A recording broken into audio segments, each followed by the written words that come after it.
No doubt math का paper difficult था, no doubt lenient checking होगी, नो डाउट पेपर्स में जो डिफिकल्टी लेवल था वो अलग था, नो डाउट उस लीनियंट चेकिंग के बाद हो सकता है ग्रेस मार्क्स में मिल जाएं, लेकिन इससे हम शायद जीती हुई बाजी भी हार जाएं। क्यों हार जाएं?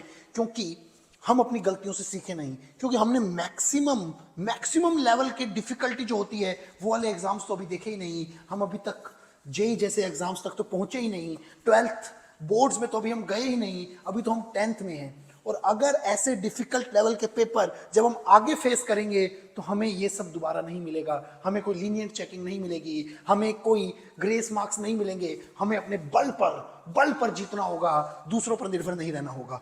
उसके लिए हमें अपनी गलतियों से सीख लेनी होगी। और वो हमारी गलतियां क्या हैं? हम सभी प्रॉब्लम पे लगे हैं, उसका सॉल्यूशन नहीं ढूंढ रहे। उसका सॉल्यूशन है कॉन्सेप्चुअल बेस्ड स्टडी।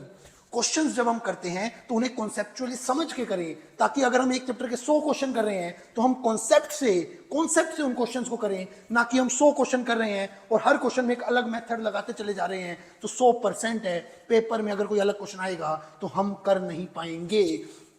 मैं हमेशा से ही फोकस रखता हूं कि कॉन्सेप्चुअल स्टडी होनी चाहिए, चाहे वो साइंस हो चाहे वो मैथ्स हो। तभी तो मेरे मैक्सिमम हजारों बच्चों ने मुझे कमेंट में बोला, डीएम में बोला कि पेपर बहुत बिंदास गया, 100 में से 100 आएंगे। उसका कारण सिर्फ एक ये नहीं था कि मैंने जो कराया वही पेपर में आ गया, ये उसका कारण नहीं था।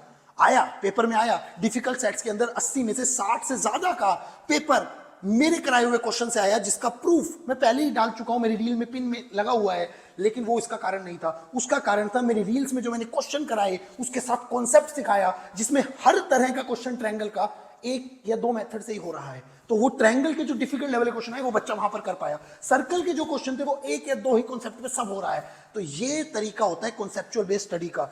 ऐसी ही स्टडी अभी, क्योंकि अब एक दिन है, अब और ज्यादा नहीं कर सकते, साइंस के अंदर कॉन्सेप्चुअली क्वेश्चंस को करके जाना, चैप्टर्स को करके जाना, ताकि साइंस में ये दिक्कत ना आए। बस साइंस एक ऐसा है जहां तुम अड़ सकते हो, कॉन्सेप्ट बहुत जरूरी है, कॉन्सेप्चुअली सब कुछ पढ़ के जाना, रट कर कुछ भी मत जाना, क्योंकि अनएक्सपेक्टेड पेपर भी आ सकता है। तो हमें हर वक्त इसके लिए तैयार रहना है। और फ्यूचर के लिए 11th 12th जेई जब भी तुम जाओ, कॉन्सेप्चुअल स्टडी पर फोकस रखना। मैं तुम्हारे साथ हूं, काफी अच्छे अच्छे टीचर्स तुम्हारे साथ हैं, सिर्फ कॉन्सेप्चुअल बेस्ड स्टडी पर फोकस रखना, रटने पर नहीं। ये मेरी रिक्वेस्ट है आप सभी से। लीनियंट चेकिंग के भरोसे मत रहना आगे जिंदगी में कभी ग्रेस मार्क्स के अकॉर्डिंग मत रहना, अपने बल पर जीतना है। Thank you so much.